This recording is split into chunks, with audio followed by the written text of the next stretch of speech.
I am obsessed with transformation, specifically how dreams in the head and heart are transformed into physical reality.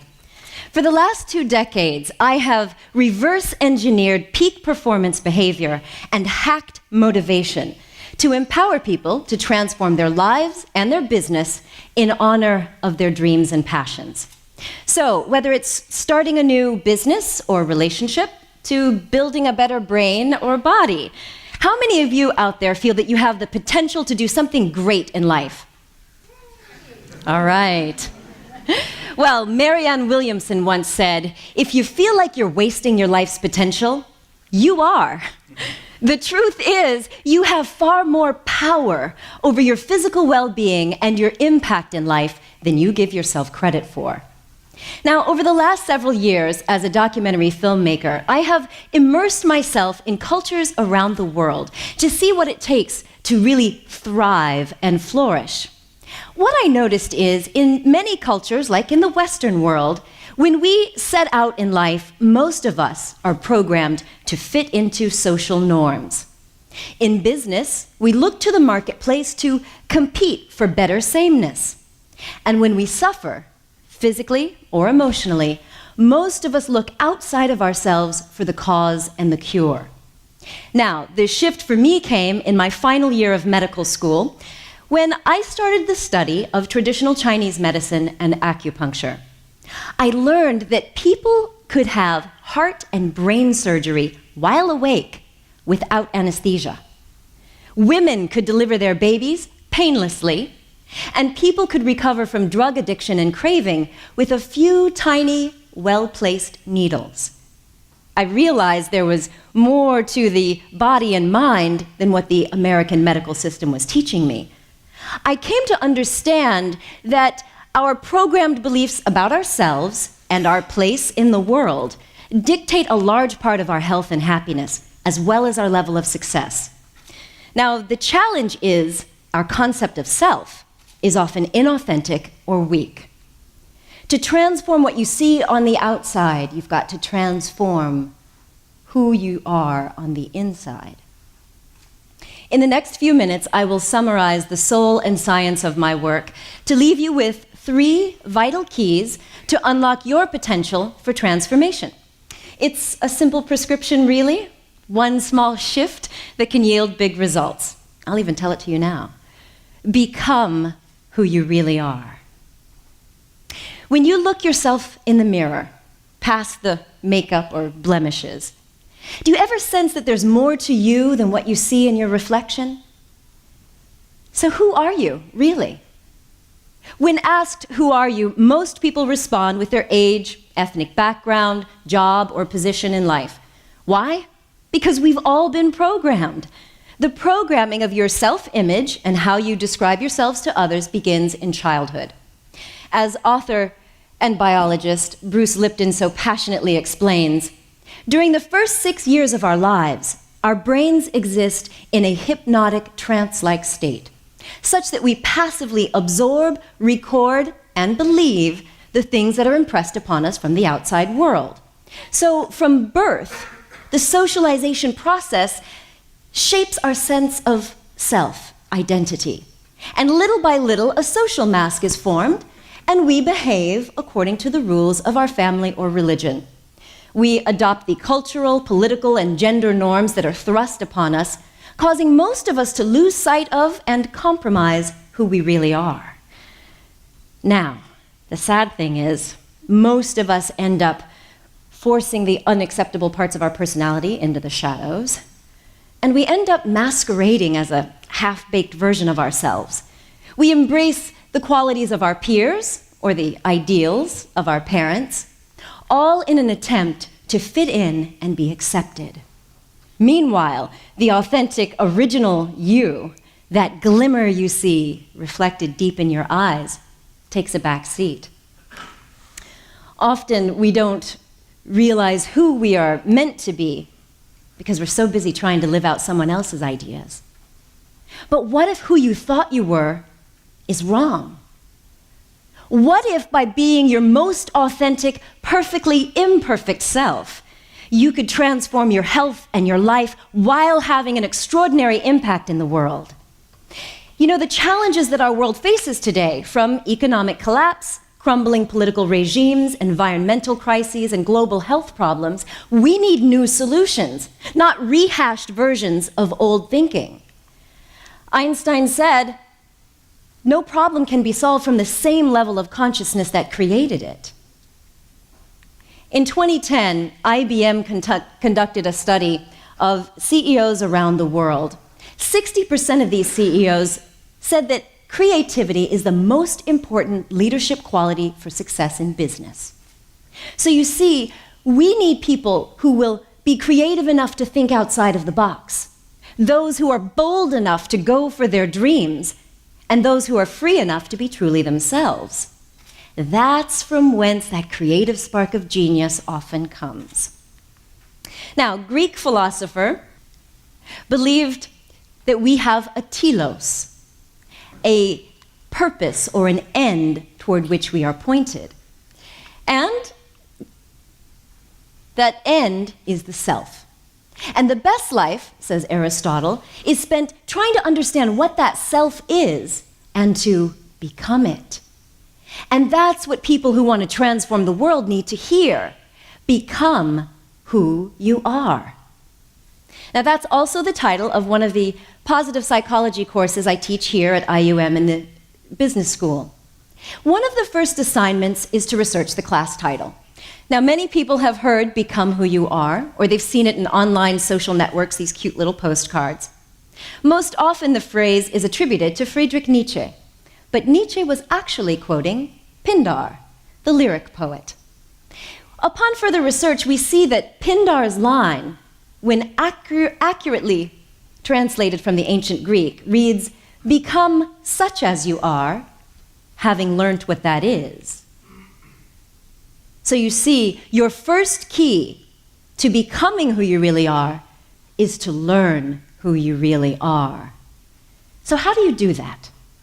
Shift your focus inward. Question your thoughts and beliefs. Seek to rediscover your true self through inquiry, contemplation, yoga, or, as Mathieu Ricard said, through meditation.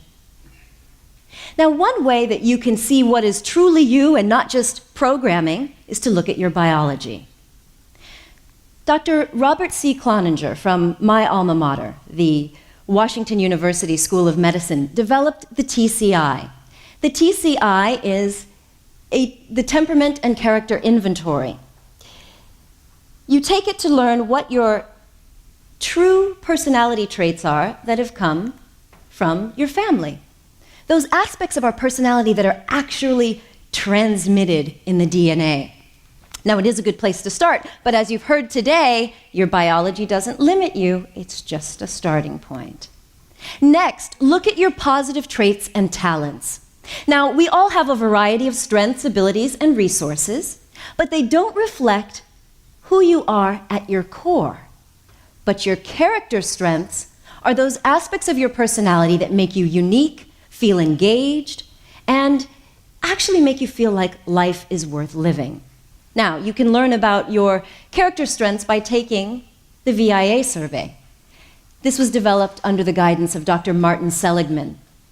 While studying applied positive psychology, he taught me that when we use our signature strengths more in our daily life, we can achieve authentic happiness, create more flow, and a feeling that what we do in life matters.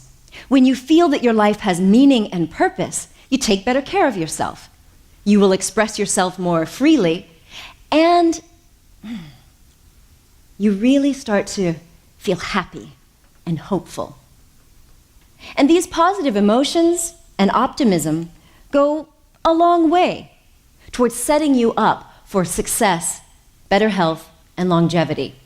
In fact, a Dutch men's study found that optimism alone could decrease all types of mortality, and in particular, death from heart disease, as did the Women's Health Initiative. So this type of optimism is critical. I can tell you from personal experience that denying your self-expression can actually lead to depression. For most of my life, I have traveled two parallel paths. By training, I am a scientist, but by passion, I'm an artist. My mother encouraged me to boldly go on stage, on television, and to play music. But it wasn't that she pushed me into the arts. It was our home environment that shaped my decision. Children are to be seen, not heard. This was one of those leftover Victorian ideals from England where my mother grew up. But when I was on stage, I felt free to finally express myself, and by performing, I could naturally get into the zone and that flow state. Now, my father's influence was equally impressive. He told me that only 1 in a million artists can make it in the world, so go to school and get an education. I wanted to keep my father happy, so I sacrificed my biggest passion for performing to become a doctor. And for the most part, I was miserable. So what if the way you've molded yourself or allowed others to shape you was based on false information? If you're always trying to be normal, you'll never know how amazing you can be. And may she rest in peace. Now, during the first 10 years of my medical practice, I discovered that no matter how many acupuncture needles, medications, surgeries, or even psychotherapy given, some people just wouldn't get better. Or worse, they'd get better and then come down with some other illness or addiction. And when I asked why and probed deeper, I discovered that some of them didn't love and accept themselves. They didn't value their lives, and they didn't even feel that they deserved good health and happiness. And somehow that felt very familiar to me. When we are coerced to be something that we are not, or forced to pursue goals that are not of our own choosing, we often take on the beliefs of others that can literally cause our own self-rejection and self-loathing. Now, I did use my on-camera skills to work successfully with some of the largest media brands in the world, but the persona that we created was not authentically aligned with who I really was. I didn't feel comfortable with my pseudo-celebrity status, and I even started to hide some of my success because I hated the image that we created. I also hid my sadness. Smiling on the cover of magazines and doing talk show interviews, I wore a happy mask, while internally I suffered. Now, that subset of my patients that lacked self-love was actually a mirror to what I was experiencing. When we don't utilize or live up to our full potential, we risk becoming hopeless and depressed. We may be functional, but not fulfilled. We may be successful, but not satisfied. To numb our pain, we often overeat, overdrink, overachieve, or shop. But we're not the only ones who suffer in that scenario. We have a profound impact on the people around us, our coworkers, our romantic partners, and especially our children. The very ones who could and should benefit from our unique gifts are deprived of the beauty of our talents. It takes a lot of courage to grow up and become who you really are. This sort of practiced conformity can make it very difficult and even scary to live your truth. Often we're paralyzed by fear or so racked with pain that we feel like we just can't go on. And that's what happened in my case. Now, I don't recommend it, but hitting rock bottom can be a blessing in disguise. Our very own downfall can propel us to new heights of self-expression and self-acceptance. Now, for me, my rock bottom came in 2005 in the form of a dark depression, an existential crisis. And while I don't have the time to share the details, I can tell you that in deep meditation and crying my eyes out before God, I had a near-death-like out-of-body experience that rocked my world, including a life review on the other side, where I understood in a flash how my choices shaped my present life. I got it that we are the ones that should choose who we will be in this lifetime. And we are meant to express ourselves fully. And we are all so totally lovable. In those moments, I experienced the most pure, absolute love for myself and for everything in humanity.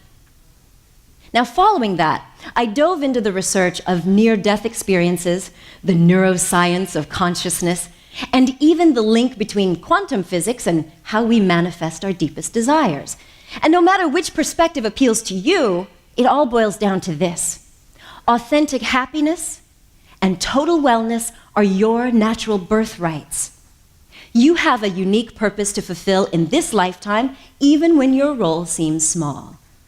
So your second key to transforming your dreams into reality is to love who you are.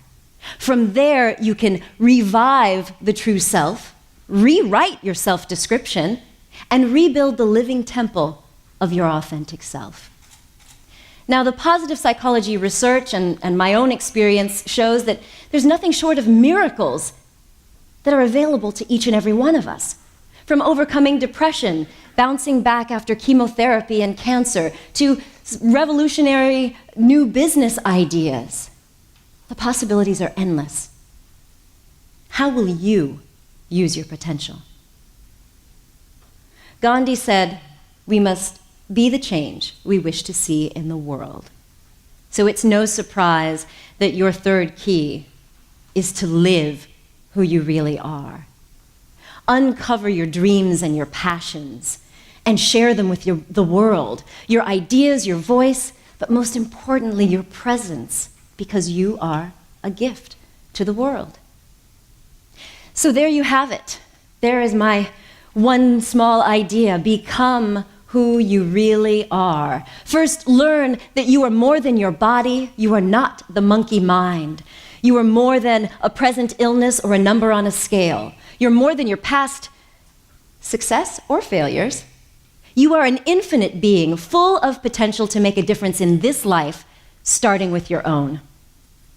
Love yourself, accept yourself, flaws and all. Shine a light on your shadowy parts to integrate and heal them. Embrace your strengths and celebrate your uniqueness. You are lovable just as you are. And finally, live who you really are. You've heard it. Use your talents and your ideas in service to others, because we need you. The world is depending upon it. I will leave you with this: be yourself, because an original is always worth more than a copy.